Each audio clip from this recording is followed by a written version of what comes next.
Rendre plus compétitives leurs entreprises, contribuer à la lutte contre le déficit de logement et prendre une part active dans la politique de construction de logements initiée par le gouvernement ivoirien depuis quelques années, telles sont les raisons qui ont poussé les chefs d'entreprise du secteur privé ivoirien à effectuer le déplacement au Maroc dans le but d'établir des partenariats d'affaires avec leurs homologues marocains. Financé par Maroc Export, centre marocain de promotion des exportations, initié par la Fédération des industries des matériaux de construction FMC et organisé par Côte d'Ivoire Compétitivité, une association ivoirienne qui œuvre pour la compétitivité des PME et PMI ivoiriennes, la visite des opérateurs économiques ivoiriens était attendue. 5 jours durant, 20 entreprises ivoiriennes issues du secteur de l'immobilier, de la construction, de l'ordre des architectes, de bureaux d'études, d'un organisme de normalisation et d'un laboratoire d'essais ont côtoyé les chefs d'entreprise marocains dans une ambiance chaleureuse et conviviale.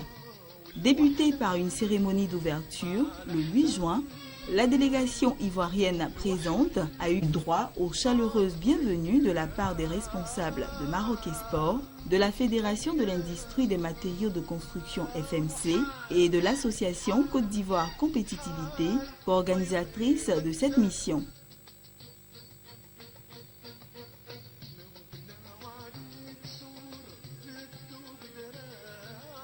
Il y a une volonté affichée, importante, de développer l'Afrique et je pense que aussi bien le Maroc que la Côte d'Ivoire sont des acteurs majeurs de cette volonté et nous sommes très heureux d'accueillir cette délégation de Côte d'Ivoire qui est composée de personnalités importantes du secteur privé après avoir reçu une délégation il y a près d'un mois de décideurs publics à qui nous avons pu ouvrir nos unités de production et à qui nous avons pu présenter nos projets pour essayer de profiter ensemble de l'expérience que le Maroc a pu acquérir. Ce que nous proposons, c'est que toute l'aide que nous gérons de l'État pour internationaliser l'entreprise marocaine. Nous créons les meilleures conditions pour que deux entreprises maroco-ivoiriennes se rencontrent, discutent et élaborent des projets ensemble. Donc nous sommes l'incitateur pour les rencontres et pour développer des projets entre nos deux pays.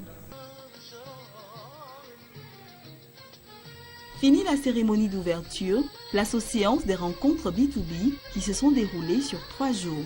Durant ces 3 jours, les hommes d'affaires du secteur privé ivoirien ont œuvré pour l'établissement de partenariats avec leurs homologues marocains en vue de participer non seulement à la contribution des produits Made in Morocco en Côte d'Ivoire, mais aussi à construire des unités pour la fabrication des matériaux de construction sur place.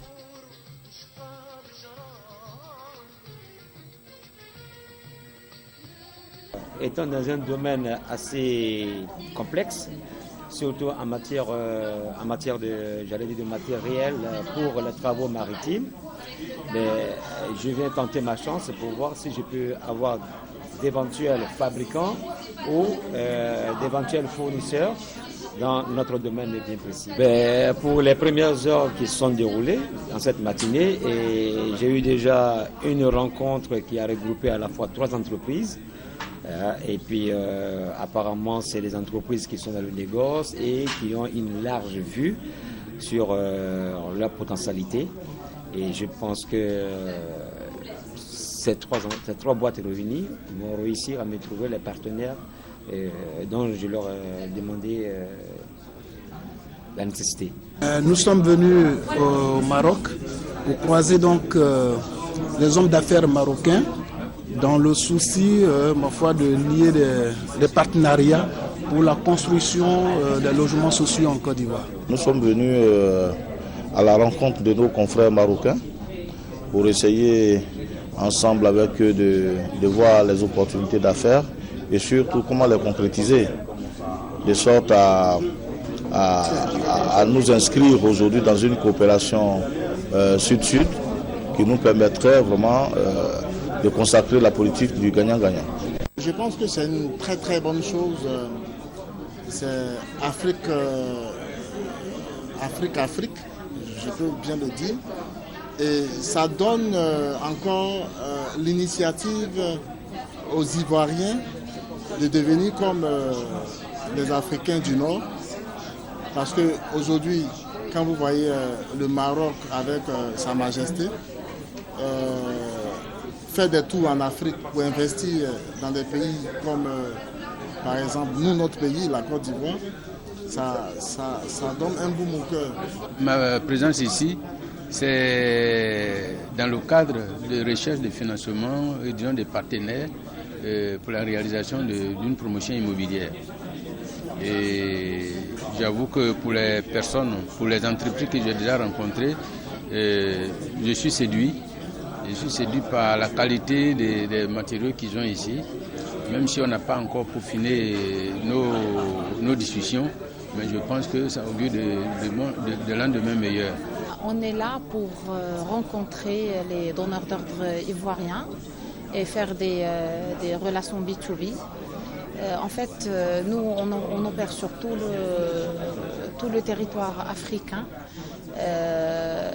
Et on a visité plusieurs pays, on a fait des caravanes et on a remarqué que le marché ivoirien c'est un marché porteur et qu'il y a beaucoup d'opportunités. Donc on est là justement pour rencontrer les hommes d'affaires ivoiriens. C'est pour voir nos partenaires ivoiriens, justement pour nouer des relations win-win et de faciliter en quelque sorte des relations entre des partenariats sud-sud. Et comme ça, comme on parle le même langage, on a des pratiquement des mêmes cultures, ce sera plus facile. On a tout ce qu'il faut, des partenaires ils sont là, nous attendent. Et je crois que les rencontres sont très très fluctuantes.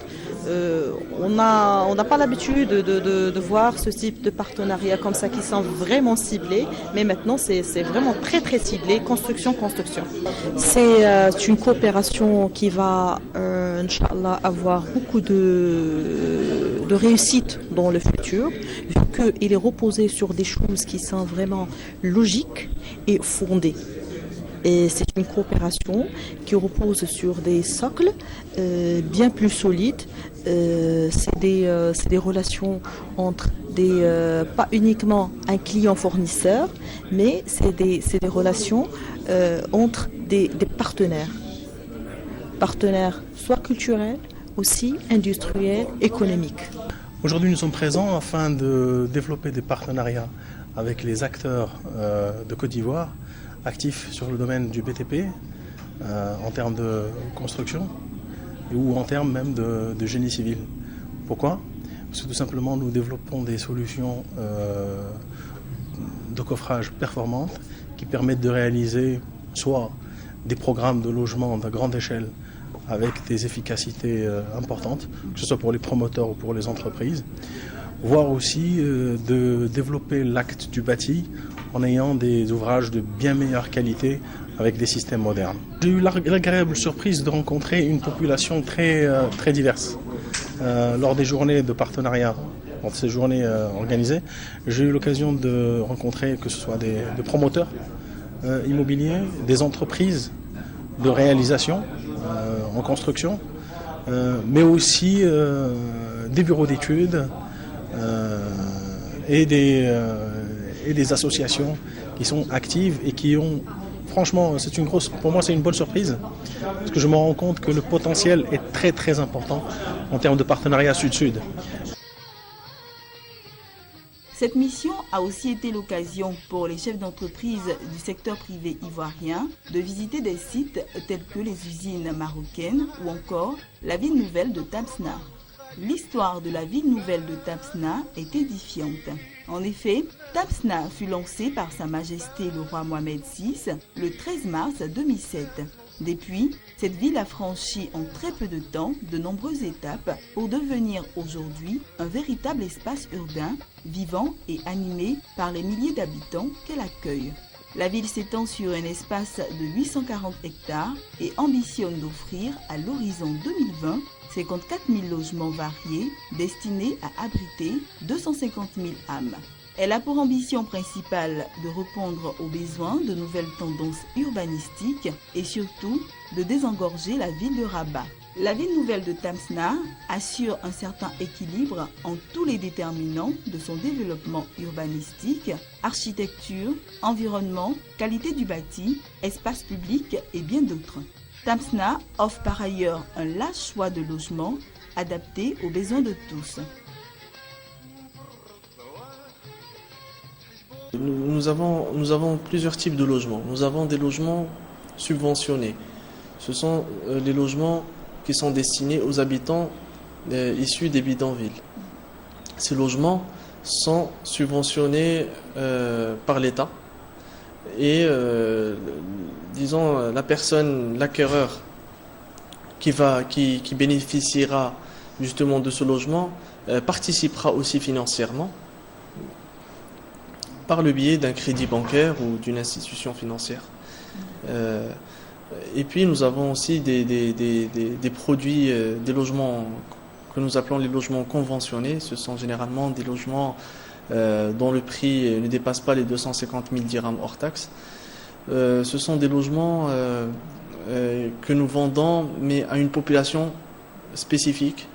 Ce sont des personnes dont le salaire ou le revenu est assez limité et qui doivent nous fournir des documents qui attestent justement de ces revenus. Et nous avons ce qu'on appelle des logements de péréquation. Ce sont les logements de moyen et haut standing. Donc la ville de Tamsna va répondre à ce besoin en logement qui est estimé à 142 000 unités à l'horizon 2020. La ville nouvelle de Tamsna va à hauteur de 50 000 logements, donc va répondre à ce besoin à hauteur de 36%. Juste pour vous donner quelques chiffres un peu sur la ville nouvelle de Tamsna. Donc la nouvelle ville de Tamsna s'étend sur une superficie de 840 hectares pour un nombre de logements de 50 000 unités et cette ville accueillera à terme 250 000 habitants. Le coût global d'aménagement est de 1,75 milliard de dirhams et le coût global d'investissement est de 21 milliards de dirhams. En ce qui concerne la gestion de la ville, donc il y a certains services qui sont réalisés ou rendus par le groupe Omran, notamment la collecte des ordures, l'éclairage public, les entretiens des espaces verts et aussi la sécurité. Cette ville n'est pas seulement une ville où il fera bon vivre, elle ambitionne également de devenir un pôle économique tourné vers l'industrie et les services, créateurs de richesses et d'emplois pour toute la région. Dans le but d'accompagner l'urbanisation de la ville, anticiper son développement et prévoir les besoins à venir, de nombreux équipements socio-éducatifs, culturels, de proximité ont été généreusement programmés, dont une bonne proportion est déjà opérationnelle ou en chantier. Et pour concrétiser ce grand rêve, la ville de Tamsna a déjà programmé une zone d'activité économique, industrielle et tertiaire sur 300 hectares, en plus de 4 zones d'activité artisanale. Je voulais aussi rappeler que le 20 mars 2013, une convention a été signée à Tamsna pour un coût global de 537,78 millions de dirhams avec une participation du groupe Omran à hauteur de 177 millions de dirhams. C'est une convention signée entre les différents départements ministériels pour relancer la ville de Tamsna. Donc en fait ce plan de relance consiste à la réalisation de pas mal d'équipements publics, notamment un centre de santé, un hôpital local, un centre universitaire avec un pôle technologique, la réalisation et l'aménagement de certaines voies, un centre culturel, des maisons de jeunes, un centre socio-sportif et plein d'autres équipements. Impressionnés par la ville nouvelle de Tafna, les chefs d'entreprise ivoiriens n'ont pas caché leurs sentiments. Ça ne peut être que de bonnes impressions. Je retiens que le gouvernement marocain a pris une initiative heureuse pour désengorger les grandes villes, a décidé de créer quelques villes nouvelles à travers le Maroc. Et ce que je retiens, c'est que au niveau de la société d'État qui a réalisé ce projet avec les privés, les normes en matière de construction ont été respectées. C'est-à-dire à partir d'un plan d'urbanisme, ils ont réalisé d'abord les VRD, les voiries et réseaux divers, avant de commencer les constructions. Et nous remarquons au niveau des logements sociaux, c'est d'une qualité supérieure à ce qu'on a parce que au niveau du Maroc, ils fabriquent des matériaux. Donc leurs matériaux sont beaucoup moins chers, c'est pas importé. Et ça fait qu'au niveau du social, c'est une qualité qui est, disons, supérieure à ce que nous avons l'habitude de connaître chez nous. Je pense aussi que chez nous, on peut faire une adaptation de façon à avoir des logements de qualité si nous respectons effectivement les normes en matière de construction et surtout le processus de construction. Donc, je souhaiterais vraiment, puisque nous sommes venus nous inspirer de l'expérience marocaine, qu'on puisse faire au moins comme eux, sinon beaucoup plus qu'eux. J'ai été émerveillée parce que j'ai vu, c'est quelque chose de beau, quelque chose de bien. J'ai remarqué d'abord d'entrée de jeu que le site a été viabilisé. On a aussi de l'électricité, on a de l'eau déjà. Et aussi, il y a des logements qui ont été faits sur mesure. Et ce sont des logements sociaux. Ce qui veut dire que les personnes qui sont déguerpies sont directement recasées ici. Les gens ne sont pas jetés à la rue. Les gens ne sont pas jetés à la rue. Et quand on a visité, on a remarqué qu'ils ont quand même le minimum. Ils ont le minimum. Donc c'est véritablement important. Je pense qu'on va copier ça aussi également. Pourquoi pas.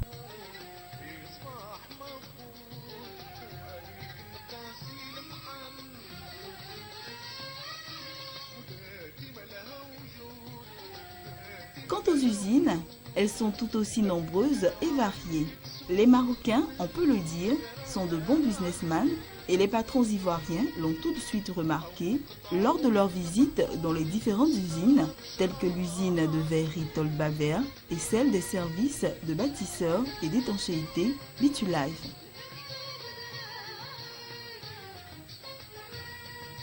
Tolbaver, société de verrerie, fabrique, transforme et livre le verre plat sous toutes ses formes et pour toutes les applications. Travaillé minutieusement en tenant compte des moindres détails, le verre sorti de chez Tolba suit différentes étapes qui sont respectées à la lettre par les ouvriers. Avec ses machines de dernière génération, Tolbaver fait entrer le verre dans le monde des courbes, de l'imagination et de la décoration. Grande série ou pièces uniques, les possibilités technologiques sont illimitées. Les produits présentent toujours le même degré de définition, de précision et de rapidité d'exécution.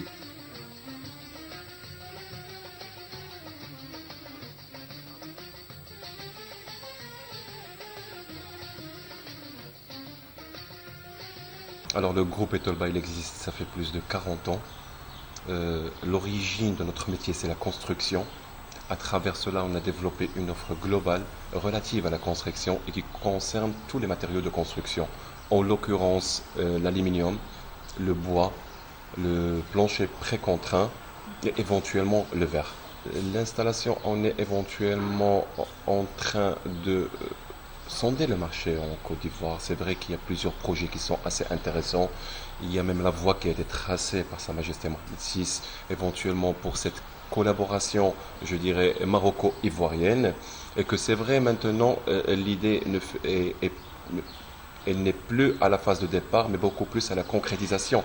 D'ailleurs, à travers cela, on en profite pour remercier et la Fédération des matériaux de construction et Maroc Export pour tous les efforts qui sont déployés dans ce sens. Mais concrètement parlant, oui, on pense à développer nos relations en Côte d'Ivoire à travers soit s'installer ou bien éventuellement exporter notre expertise. Effectivement, le besoin, il est là, la qualité, elle est très demandée. Le marché de l'immobilier, il est en développement. D'ailleurs, il y a plusieurs projets qui ont été lancés éventuellement par l'État ivoirien dans ce sens. Donc, il y a tout un travail à faire. Donc, et c'est ce qu'on a dit à travers la délégation des donneurs d'ordre. Il faudrait se serrer le coude, d'agir dans une démarche constructive, durable et win-win. Tous les matériaux, et là je parle du précontraint, du verre, qui jouit de toutes les certifications, surtout européennes. Donc cela démontre là déjà la notoriété qu'on a au niveau et du Maghreb. Donc cela ne devrait poser aucun problème au niveau de l'Afrique.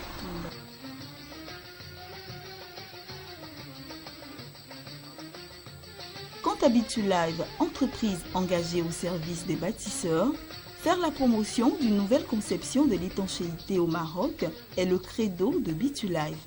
Ainsi, les systèmes d'étanchéité Bitulive sont conçus pour aider les bâtisseurs à réussir leurs projets.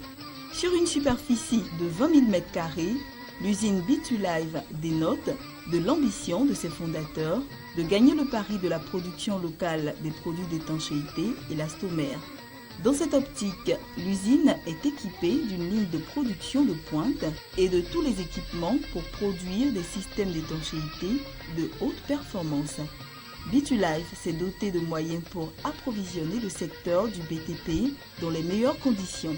Le développement des produits et le service technique à la clientèle de Bitulive s'appuie sur une vaste organisation d'experts qui est détentrice d'une expertise approfondie en matériaux d'étanchéité, oxydés et polymérisés.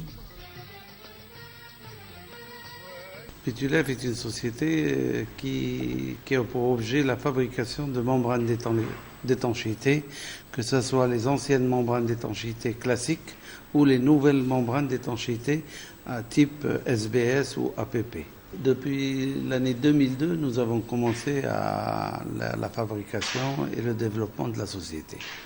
Bitulive, aujourd'hui, a commencé l'exportation sur le premier marché qu'on a commencé, c'est la Mauritanie, qui est un marché intéressant, et nous avons pu le développer maintenant depuis 2 ans, progressivement, petit à petit. Cette année, nous allons un peu plus loin. Nous allons en Côte d'Ivoire, nous allons aller au Sénégal et ainsi de suite jusqu'à arriver à exporter le maximum de produits sur l'Afrique. Pour l'instant, nous ne vous cachons pas que nous venons de commencer à visiter la Côte d'Ivoire et à entretenir des relations et essayer d'élargir au maximum notre développement sur la Côte d'Ivoire.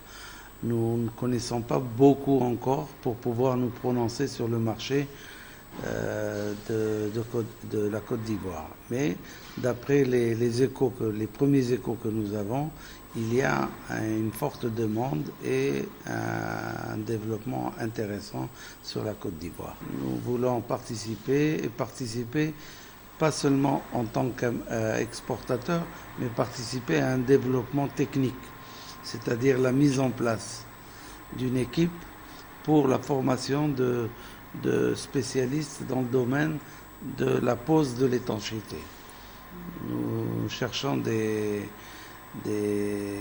intervenants dans ce domaine et essayer de créer un partenariat technique pour donner une assistance technique. Pas seulement vendre un produit qui serait éventuellement mal posé, d'où il n'y a pas d'intérêt. L'étanchéité, l'intérêt principal, c'est qu'elle soit bien posée. La pose est essentielle.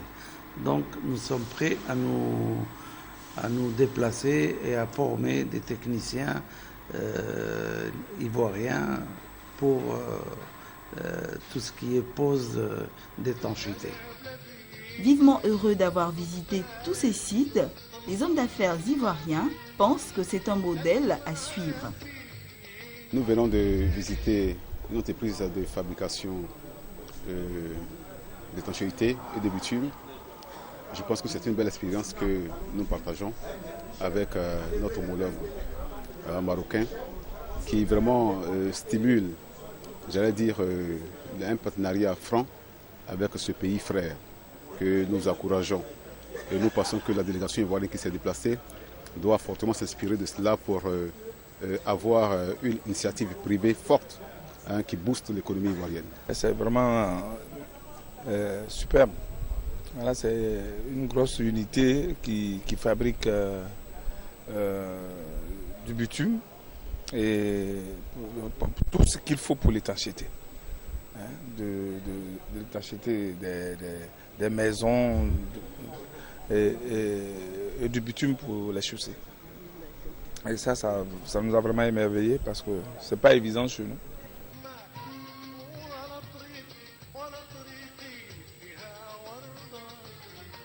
Au sortir des rencontres B2B et des différentes visites réalisées par les opérateurs économiques ivoiriens, un partenariat a été signé entre une entreprise ivoirienne et marocaine, signe matérialisé du succès de cette mission.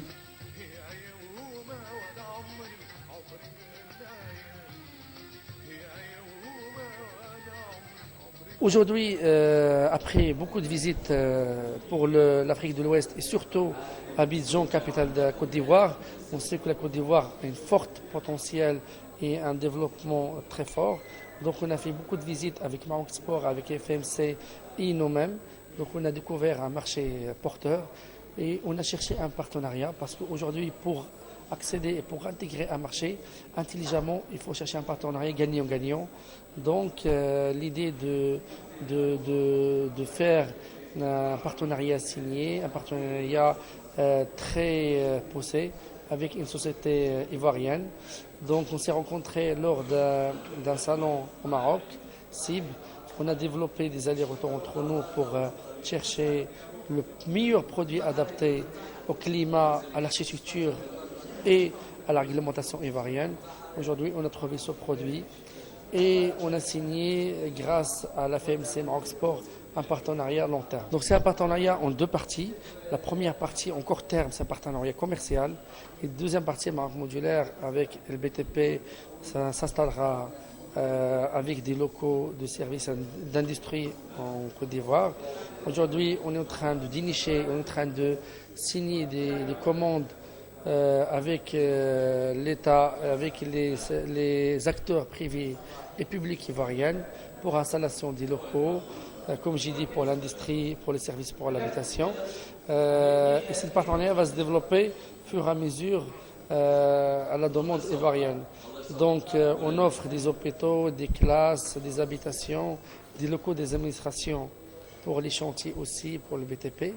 Donc le partenariat commence déjà avec une première commande en espérant d'ici 2015 et 2016 développer des grands projets là-bas, surtout avec l'accompagnement que le Maroc offre à Abidjan et surtout avec les relations bilatérales qui sont très développées aujourd'hui. Aujourd'hui, on ne peut pas se prononcer sur un chiffre parce que c'est confidentiel, mais soyez sûr que c'est un partenariat industriel, un partenariat de transfert savoir-faire. On veut que la Côte d'Ivoire profite de notre concept marocain 100% développé au Maroc, des bâtiments très légers, très robustes, modulables, évolutifs, avec un prix très intéressant. Vu d'abord la politique qui existe entre nos deux pays désormais, c'est-à-dire entre le Maroc et la Côte d'Ivoire, il est avantageux pour les entreprises également marocaines et les entreprises ivoiriennes de pouvoir voir comment établir un partenariat. C'est pendant le CIB, qui avait été organisé par Maroc Export. C'est là qu'on a les entreprises marocaines et les entreprises ivoiriennes ont fait un B2B. J'ai découvert Maroc Modulaire également, qui était c'était très intéressant parce qu'il faisait des maisons préfabriquées en modulaire à moins de coûts et aussi très très économiques. Donc aujourd'hui, il était question de voir dans quelle mesure on pouvait signer un véritable partenariat, signer un accord, voilà, pour voir ce projet-là se développer au niveau de la Côte d'Ivoire, parce qu'il y a un besoin énorme. Je vais vous dire d'abord, d'entrée de jeu, que pour les entreprises, on continue toujours, on a des partenaires européens, on continue toujours d'avoir des partenaires européens, mais je pense qu'il est important aujourd'hui, en tant qu'Africains, de travailler aussi avec des Africains. Et nous savons qu'avec le Maroc a un savoir-faire. Donc, pour nous, je pense que les produits marocains sont de très bonne qualité. Au terme de ces quelques jours de collaboration avec leurs homologues marocains, les chefs d'entreprise ivoiriens ont dit toute leur satisfaction d'avoir pris part à cette mission. Cette mission a été assez bénéfique pour nous en tant qu'organisme de normalisation. Je pense que la seule chose qui peut aider un pays, c'est la mutualisation des compétences, la mutualisation des économies. C'est pour cela que nous apprécions cette initiative du roi marocain qui s'est déplacé en Côte d'Ivoire. Et nous venons voir de façon pratique ce qui s'est fait sur le Maroc. Et donc après cette visite, nous pensons que c'est une richesse réelle qu'il faut traduire en Côte d'Ivoire. On a visité les maisons économiques, on a visité ce matin l'entreprise de fabrication de l'étanchéité et de bitume. Je pense que dans le partenariat qu'il faut avoir, c'est que à long terme, dans cette usine s'installe aussi en Côte d'Ivoire. Mais dans un premier temps, il faudrait que nous veillons à ce que les produits fabriqués puissent avoir accès en Côte d'Ivoire, vu que les coûts de vente de ces produits en Côte d'Ivoire sont très élevés. Donc ça peut vraiment permettre à ce que ces produits rentrent en Côte d'Ivoire pour aider vraiment à l'économie, ce serait une très bonne chose. Je vous dirais tout d'égo que je suis vraiment prêt à revenir et je serai obligé de revenir parce que j'ai vraiment pris de très bons contacts et je me suis rendu compte qu'il y a beaucoup d'articles chez nous qui proviennent d'ici, mais voilà, qu'on ne le dit pas. Alors, donc, et il faut dire à des coûts abordables et puis c'est vraiment de très très bonne qualité par rapport à ce que nous avons au pays. Donc, c'est sûr que je revienne parce que j'ai une opération de haut standing. J'ai ce qu'il faut ici. Le voyage au Maroc nous a apporté beaucoup de choses. Dans un premier temps, ça a rapproché les deux pays. À l'image du roi du Maroc et du président Alassane Ouattara, nous, opérateurs économiques, avons des rapports très avancés et souhaitons qu'à la suite de cette rencontre, on puisse créer des relations de partenariat. Je pense que le Maroc a un pas d'avance compte tenu de sa proximité avec l'Europe sur nous et nous devons en profiter pour beaucoup avancer de l'expérience, profiter de l'expérience marocaine. Je peux dire que c'est une mission enrichissante dans la mesure où on a pu s'enquérir de l'expérience marocaine. En tant que promoteur immobilier, ce qui nous a un peu, je dirais, frappé, c'est l'architecture de la ville. Et puis la nouvelle ville que nous avons visitée sur la voie de Rabat. Je pense qu'on doit quand même tirer des leçons et essayer de discuter avec nos autorités pour qu'elles puissent s'impliquer, n'est-ce pas, dans la production des logements sociaux en nous permettant d'obtenir de plus de facilité pour pouvoir sortir les logements sociaux que nous avons vus au Maroc en ce moment. Et puis de là, pouvoir bénéficier aussi des matériaux de construction à moindre coût pour que les souscripteurs puissent bénéficier des logements également à moindre coût. Oui, évidemment, venir à une telle mission et répartir les valides vises, ce serait peine perdue. Nous avons eu des contacts avec des entreprises marocaines qui nous proposent des matériaux de construction à moindre coût, pourvu que les relations soient tissées sur de bonnes bases et qu'elles sont en tout cas prêtes à nous accompagner dans la réalisation de nos différents programmes que nous sommes en train de poursuivre en Côte d'Ivoire. Je pense que la mission est belle, intéressante, vu l'accueil et puis la qualité, n'est-ce pas, des échanges avec les différents acteurs qui nous ont reçus. Les membres de l'association Côte d'Ivoire Compétitivité, avec à leur tête le responsable Assalé Adou, sont déterminés à mettre tout en œuvre pour permettre aux entreprises d'aller de l'avant, sans toutefois attendre forcément l'aide de l'État.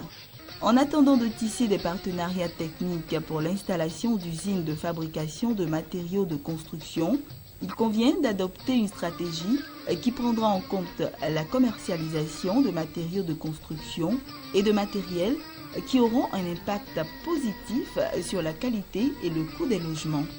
Il est opportun d'introduire les carreaux, les sanitaires et les tuiles adaptées aux logements sociaux initiés en Côte d'Ivoire, à l'image du Maroc, où la qualité des logements sociaux est comparable aux maisons dites de standing en Éburnie. Après la première visite de certains membres du secteur public ivoirien, toujours au royaume chérifien, au mois de mai, qui a été couronnée par un véritable succès, la deuxième édition, organisée à l'intention des chefs d'entreprise du secteur privé ivoirien, financée par Maroc Export, Centre marocain de promotion des exportations, initié par la Fédération des industries des matériaux de construction, FMC, en collaboration avec Côte d'Ivoire Compétitivité, une association ivoirienne qui œuvre pour la compétitivité des entreprises en Côte d'Ivoire, a elle aussi tenu toutes ses promesses. Côte d'Ivoire Compétitivité ne compte pas s'arrêter en si bon chemin.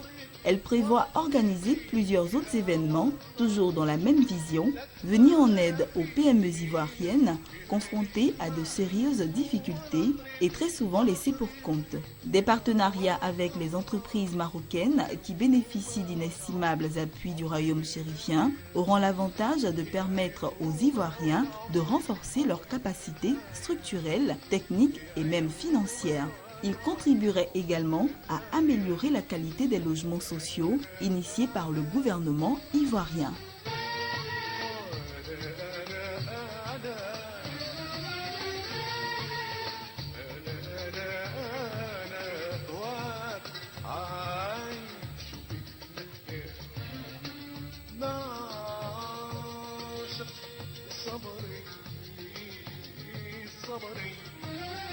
وعلى طريقي منحيت وعلى طريقي منحيت وعلى طريقي منحيت وعلى طريقي منحيت مهما تكون